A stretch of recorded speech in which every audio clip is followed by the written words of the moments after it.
Welcome to this podcast from the Medical Journal of Australia.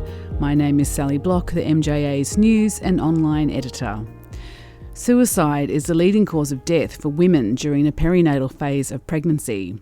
And 1 in 10 men suffer from perinatal depression, according to Perinatal Anxiety and Depression Australia, or PANDA. As healthcare practitioners, what signs should you be on the lookout for when you're seeing patients? To explore this, PANDA CEO Julie Borninkhof joins me now. First of all, Julie, can you tell us a bit about PANDA, the organisation, and what it does? PANDA is a not-for-profit. We've been around for 41 years and our name stands for Perinatal Anxiety and Depression Australia. We currently provide and have provided for many years the country's only national helpline and support service to new and expecting parents in Australia. And we have done this for many years through both people with lived experience delivering counselling on our helpline and through clinical teams, so mental health providers who deliver care via our helpline. And we hear a lot about postnatal depression. How Mm. common is perinatal depression? Look, we know, and I would preface that the data that we know about is prior to COVID, but historically, we know that 1 in 5 mums and 1 in 10 dads are likely to experience depression or anxiety, or both, in the period that is the pregnancy period and the year following the birth of their baby. And as I said, that data is pre COVID. So, since COVID, people have gotten a lot better at talking about their mental health and vulnerability. There have been lots more opportunities for people to feel that, that's a normalized experience and something they do want to raise more readily with people. And we also know that we've gotten better at screening for perinatal mental health conditions in this time of people's life in this country. I guess it's interesting, isn't it, when we think about perinatal depression, we think of women, Mm. but 1 in 10 men, that's quite high. Yeah, it is. And again, I would be really clear about the fact that this is dads who have had an opportunity to be screened and where people have proactively asked them to participate and share their experience, which we know we're really bad at for dads in this time. Most of the screening or the appointments where screenings are done when mainly the mum is present, might be with the child maternal health nurse after the birth of a bub, or when they're visiting with their OBGYN or their midwives. But there aren't as many opportunities for us to be looking out and screening dads, unfortunately. Are the drivers that cause depression at this time similar for both men and women, or are they different? Yeah, we know for any person who's entering into this part of their life or any age and stage where there's significant pressure and adjustment, that the kind of things that they've experienced throughout their history, whether it's a history of abuse or mental vulnerability, all of those things come into this parenting phase of their journey and put increased pressures upon them.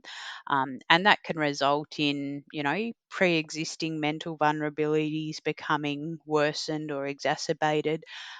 It can result in significant adjustment and stress that may not necessarily be diagnostic as mental health conditions, but may definitely be somebody's day to day life being significantly displaced and disrupted, resulting in, a real need for support during this period. So, it's common for people to experience this disruption at this time just because of all of the compounding pressures. And the pressures are not just psychological, they're physical, they're real. Sleep's disrupted, eating's disrupted, putting yourself second because you're looking after your partner is definitely present. So it's a really big time for parents.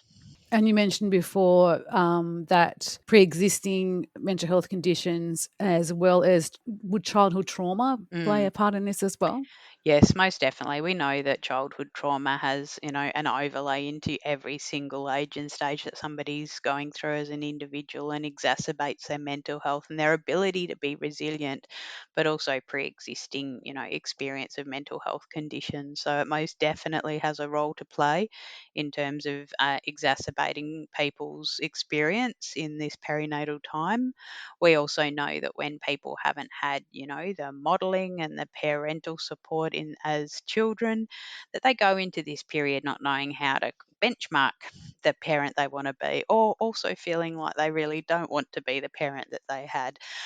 So we come to parenting with so many different views and emotional and psychological overlays. So, at this stage, what role does healthcare providers have in supporting these people, or even diagnosing these Mm. people at this stage? Such a great question. And, one of the most fascinating pieces that we see from the data from our mental health checklist, which has had over 200,000 people complete it since we launched it, is that only 10% of people indicate that they have actually spoken to somebody, as in a health professional, prior to speaking to PANDA. So, at a time in somebody's life when they're so confronted by so many medical appointments and checks and balances, we know that people are really not either being given the opportunities to talk about their mental health experience, or that we are prioritizing other checks and balances that we know need to be there in terms of somebody's health and well-being, but we're just not giving them those opportunities or opening up conversations about people's experience. So we know it's really important to be able to open up conversations, to be able to normalise the fact that many parents do struggle during this time in their life, and check in on how the individual that they're supporting at that time is going, because that means that we're getting them to care as soon as possible. And being able to support them through that process so they can be the parent they want to be is exactly what we want people to feel. So that's alarming. Only 10% have spoken to a healthcare professional before they come to you guys. Mm. So, what do the healthcare, the frontline, the healthcare workers, providers, GPs, doctors, what do they need to do to see and sort of pick this stuff up earlier and try and support?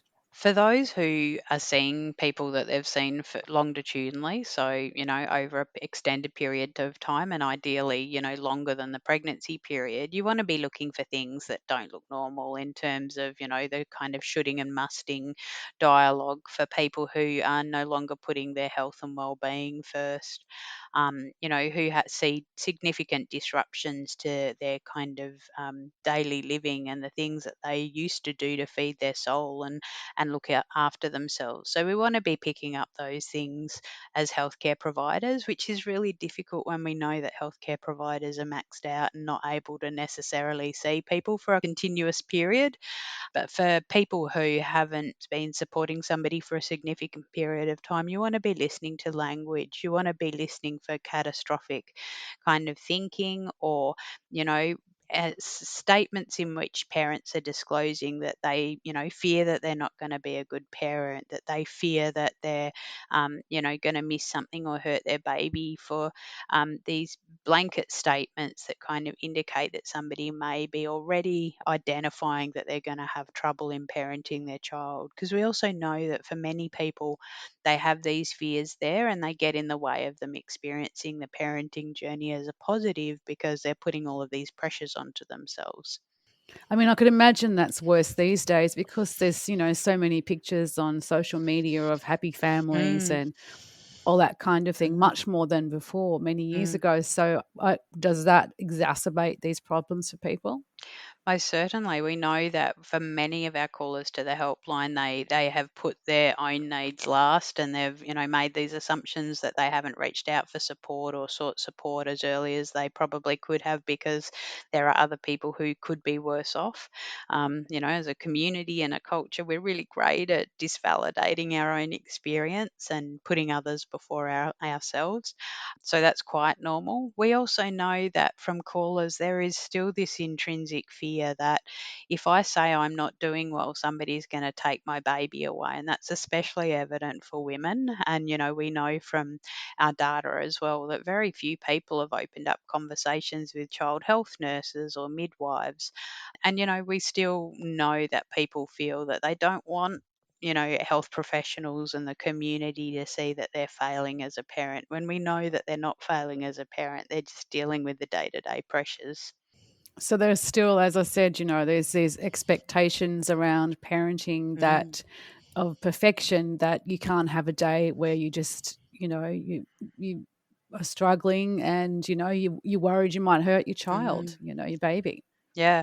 And we know that, I mean, I always speak from the kind of position when you feel bad, the world looks terrible, and I always talk about the kind of poo colored glasses we put on. And I think that's really important to remember that when people are in a space where they are judging everything they do as negative and where they feel that the world will only pick up on bad things that they're delivering and that, that they're not able to care for the bub, there is very few opportunities in a day for somebody to feel like they're succeeding, as we have more and more, professionals having bubs and people having babies that have succeeded throughout every other part of their life, and then they enter the parenting journey, and all of a sudden for the first time ever they feel like a failure.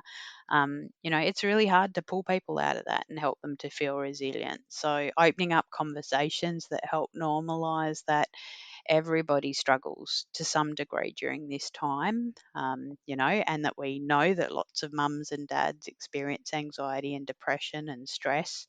How are you going? And, being really open to having a conversation, not necessarily where you have to fix somebody, but that you just have to have heard that they're struggling, and offer them supports like pandas during that time.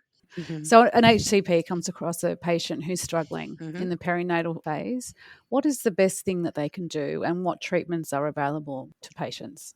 So first and foremost, I think really, praising the fact that this parent has put themselves first and been able to trust in the relationship with the health provider and have that conversation. We really want to encourage people to be able to have more and more of those conversations.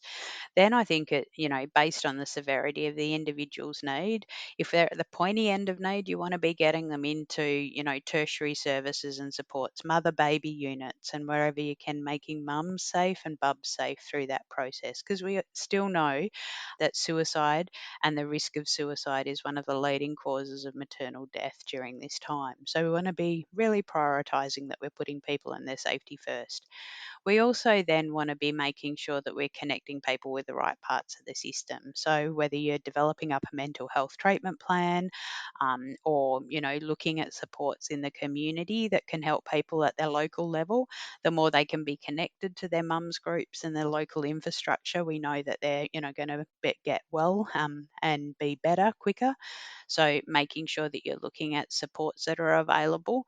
But we also know that there's a long wait time for, clinical psychologists and supports there in the local community. So providing services and supports like pandas that can provide that check-in, and support people to navigate this time while they wait on services, or if their needs aren't as great, and they will benefit from some psychological support and counselling, then Panda's a great opportunity to provide people with a free support that can travel with them during this time, or supports like Mum Mood Booster, which is a wonderful online program that allows parents and health professionals to check in and put in place some web-based CBT, is really important. Or supports like SMS for dads, and that's an app that supports dads to understand what it is, the developmental milestones, but also how to support mums and themselves during that time. And I guess it must be extremely important to catch it in that perinatal phase so it doesn't go to postpartum. Yeah, look, I think, regardless of where you sit across ages and stages, when you see the flags are just so important to hold on to and do something about as quickly as you can, regardless of where they are, because the quicker we get people, assessed and supported, the quicker we get interventions in place that allow people to feel like, they have some semblance of control in their life and some ability to be the person they want to be, the quicker they are going to get back to living, the life that they want to. So most definitely, we know that the earlier, we often think on the helpline, the earlier that we could have gotten this person, the better the outcomes for them. And we know that the cost on the health system is less when we can get people at a stage where they need support more than a deep-seated intervention. We want to be wrapping around community then when they're able to activate themselves and seek supports that meet their needs and their family's needs. And so, in terms of the journey of someone who comes to Panda, what's like a good news story if they come in? in a bad way, inverted commas, what can they expect? Like, what's the light at the end of the tunnel? Mm. Look, we have so many good news stories, and over 41 years, we have some really beautiful intergenerational stories now where we've seen parenting in practice, and mental health, kind of longitudinal intergenerational examples of what it's meant for families coming through Panda. But most of all, I think, we have people that come to our helpline expecting us to confirm that they are really broken and not fit to parent their children. And after, one or two calls with Panda, getting access to some resources and supports, being connected to some mums groups in their community or to a really good GP, they take off and fly. They realize that their experience is not unlike the next person, and that this is a really normal disruption, and that they're not significantly unwell. But then we also have stories of people with postnatal psychosis, whose husbands have called us and sought support because all of a sudden their partner is completely acting out of kind of normal behavior, and they're really worried about them. And, we've needed to escalate really quickly and wrap around that individual and provide really targeted support to the whole of family unit to get mum into a mother baby unit. And we've walked that journey supporting dad to understand what's going on, to be able to support, dad and family units, grandparents, to be able to wrap around and look after the bub while we've supported the parent, and provided that sort of secondary consultation liaising with the GP to upskill them on how they can be supporting this family. And then once mum's out of the mother baby unit, we're able to also then help her transition back into community. And we have so many stories, and you can see those stories on our website where mums and dads have come through such a significant experience of postnatal psychosis where they've had no other time in their life where they've experienced that level of mental ill health, and they're actually now thriving as a family unit. And that's the work we're really proud of and able to do really collaboratively with healthcare providers and families. So I guess one of the important things for healthcare providers to see is that a lot of people, when they feel like this, especially at that time, because there is so much pressure on Mm, everyone to be the perfect parent, that they isolate. And it's mm, getting them out of that isolation and then referring to an yep. organisation like yourselves for help. Most certainly. And, also be looking out and listening out for the things that are easier to talk about than the mental health. So we know that quite often parents who are really anxious during this time may present to the GP with worries about their babies repeatedly and lots of checking in, or worries about their own health and well-being. And GPs may feel a little frustrated about these presentations, and that they're a bit overinflated. But what we know is that quite often that's an externalized anxiety response where people are checking in on the things that feel more manageable than these racing thoughts and these trying to fix things, that are going on, which are really just concerns and not, actual experiences. So it's just so important for GPs to feel able to open up those conversations. And also remember that Panda has a secondary consultation service that's supported by the Australian government, and some of our states and territories, and that provides an opportunity for GPs or health professionals such as midwives, or obstetricians to ring in via our secondary consultation line, and we can provide support either in the moment when you're with your patient, and give you some advice and support on how to navigate the space. We can also support with, ideal practice around assessments and treatment options in the community. And that's a really great service that's available for healthcare providers. Right. So if any of the healthcare providers listening, if they have patients who are showing any of these signs, they're not alone either, and they No, can talk to Panda about getting extra support themselves. definitely. I think it's really important to understand, the range of experience and some of the barriers culturally that also exist. And, Panda's done some significant work over the last 18 months to increase the range of supports available to people for whom English is a second language. So we have translated flyers into 40 languages.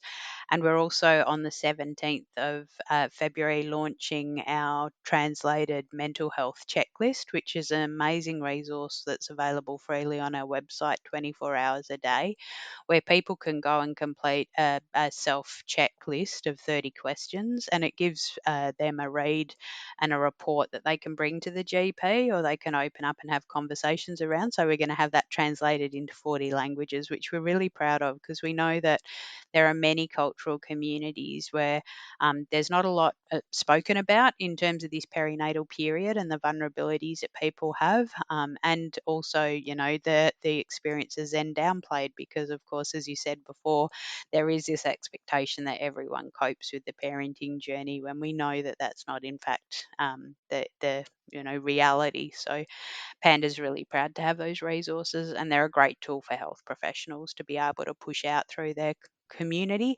and through their practices. What non-verbal signs should healthcare practitioners be on the lookout for, particularly in people whose English isn't a first language? Yeah, look, I think it's different for everyone again. We know that when people are presenting with their babies, that, you want to be looking for their attachment to their bub, their engagement with, face to face with their baby, their physical behaviors, whether or not they're naturally kind of embracing and cocooning their bub, or whether or not they look like they're displaced from their child.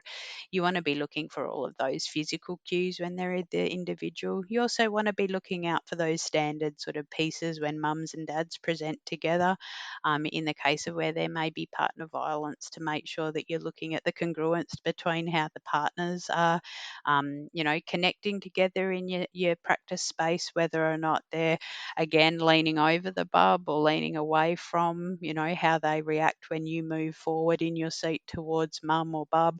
All of those little non-verbal cues are really important. Looking at eye contact with their baby, whether or not they respond when the baby looks like it's getting a little bit upset during that visit, and how they respond to that.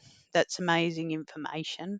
And whilst it doesn't tell us everything, they're little cues that you have that nobody else has experienced with that family unit. You have an upcoming focus on health for healthcare providers, is that right? Yeah, so every year we love to be able to push out a range of resources, and Panda has a beautiful range of resources for health professionals. They're created in consultation with our clinical community and with our people with lived experience, our community champions.